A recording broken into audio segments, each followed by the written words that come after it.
교과서 속 조선은 유교의 나라로 기억되지만 그 안에도 엄연히 돈의 논리가 있었다는데요. 우리가 몰랐던 조선 상인의 세계, 이한 역사 커뮤니케이터와 함께 이야기 나눠보겠습니다. 작가님 어서 오세요. 안녕하세요. 네, 이 산농공상이라는 말도 있지 않습니까? 네. 이 조선이 유교 사회였다 보니까 상업은 좀 상대적으로 천시되었다라는 게 일반적인 인식인데 실제로는 어땠을까요? 조선은 틀림없이 유교의 나라였습니다. 네. 그러다 보니 상업은 천시되었죠. 네. 그 화폐보다는 물물 교환이 훨씬 더 많이 쓰였거든요. 세종 때 화폐 제도를 도입하려다가 실패했고 상평통보도 숙종 때 겨우 시행되었습니다.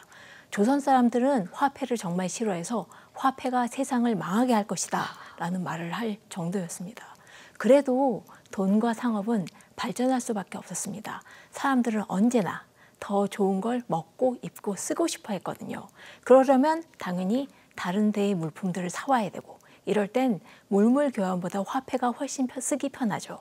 그러다 보면은 상업이 발달하게 되고 세상은 점점 더 부유하게 돼 있습니다.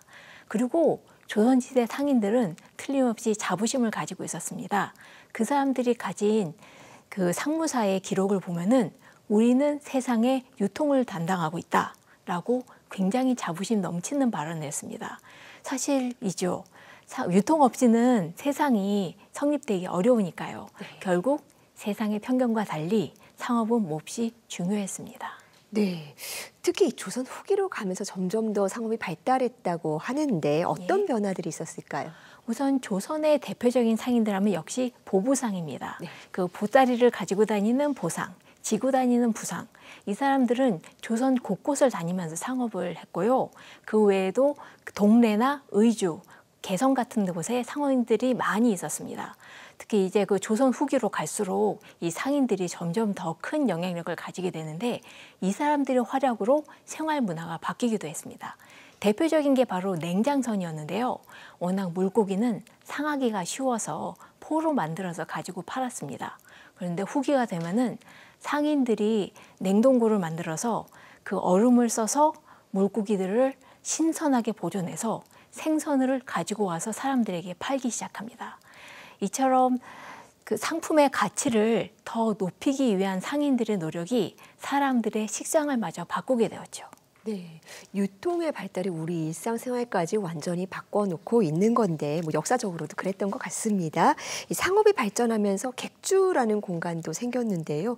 이건 주로 어떤 역할을 하는 곳이었습니까? 객주는 아주 쉽게 말하면 여관주인입니다. 상인들은 여기저기 돌아다니기 때문에 항상 그 머물 수 있는 숙소가 필요했거든요. 네, 숙소뿐만이 아니라 그 가지고 온 상품들을 보관해 주는 것도 필요하고 그리고 이 현지의 사람들과 연결해 주는 중개인도 필요했습니다. 그리고 언제나 갑자기 큰 돈이 필요해질 때 그것을 빌려주는 사람도 필요했죠. 객주는 이 모든 일을 담당했죠. 그러니까 숙박, 금융, 중개를 모두 했습니다. 네.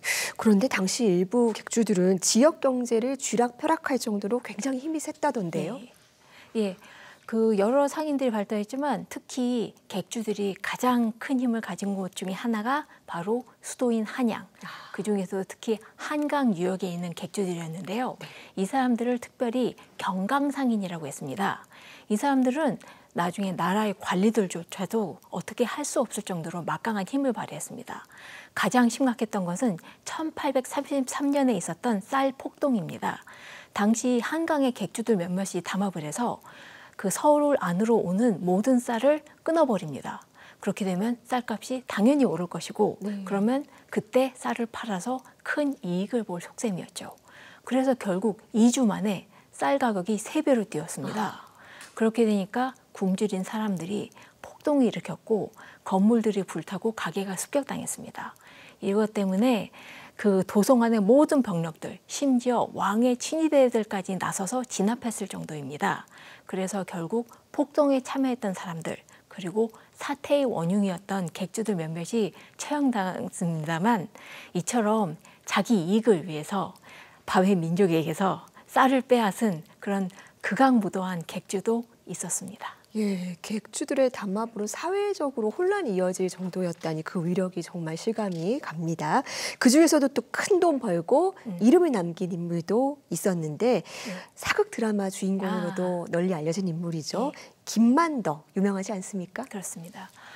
아무래도 조선시대 때 객주들의 평판은 그렇게 좋지는 않았습니다. 네. 워낙 또 객주하고 상인들은 자기 이익을 위해서 소송도 걸고 주변 사람들하고 막 많이 싸웠거든요. 그래서 다들 좀 거북해했죠. 하지만 상인들도 사회에 큰 도움을 주기도 했습니다. 대표적인 얘기가 방금 말씀해 주신 김만덕이었는데요. 1795년 제주도에 큰 흉년이 들었습니다. 그래서 사람들이 거의 다 굶어 죽게 되었는데, 그래서 조선 정부에서는 급히 전라도에서 이제 곡식을 모아다 제주도로 보냈는데, 운답복에도 풍랑이 있어서 이 배가 가라앉아 버리고 맙니다. 그래서 정말 큰일이 났는데, 이때 제주시에 객주했던 김만덕이 500석의 곡식을 사들여서 사람들에게 무상으로 나눠줍니다. 그리고 그렇게 해서 사람들이 살아있는 동안에 다시 나라에서 곡식을 보내서 식량 위기가 해결됩니다. 이렇게 공헌한 덕분에 김만덕은 내인여의 관직을 받게 되고 조선에서 가장 유명한 여성 상인이 되었습니다. 그런데 같은 시기에 다른 기록을 보면요, 김만덕은 굉장히 인색하고 무자비한 상인이었다고 합니다. 그런가요? 예, 저는 그럴 수도 있다고 보는 게, 그렇게 많은 돈을 벌면서 좋은 일만 하고 살기는 어려웠겠죠. 하지만 그렇게 열심히 모은 돈을 다른 사람들을 위해서 쓸 수 있었던 것이 김만덕의 위대함이었다고 봅니다. 네, 그렇다면 이런 객주나 김만덕의 이야기는 오늘날에 우리에게 또 어떤 의미를 줄 수 있을까요? 예, 상인이나 객주는 이익이 정말 중요한 사람이었습니다. 네. 그래서 때로 나쁜 짓을 하기도 했죠. 하지만 그런 사람들도 기꺼이 세상과 다른 사람들을 돕기 위해 자기가 가진 것을 나누어 줄 수 있었습니다. 보통 우리 같은 사람들도 기부하면 조금 힘든데, 그렇게 돈을 좋아하는 사람들이 하는 기부는 훨씬 더 힘들었겠죠.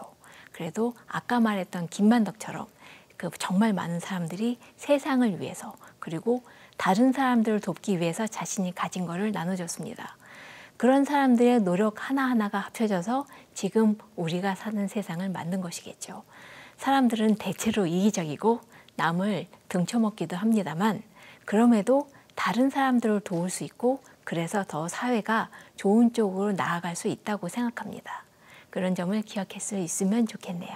네, 정말 중요한 얘기입니다. 돈을 버는 것도 중요하지만 함께 사는 세상에 어떻게 기여할 수 있을지 고민했다는 설명인데요. 지금 우리 사회에도 꼭 필요한 가치로 보입니다. 작가님, 오늘 말씀 여기까지 듣겠습니다. 감사합니다. 네, 감사합니다.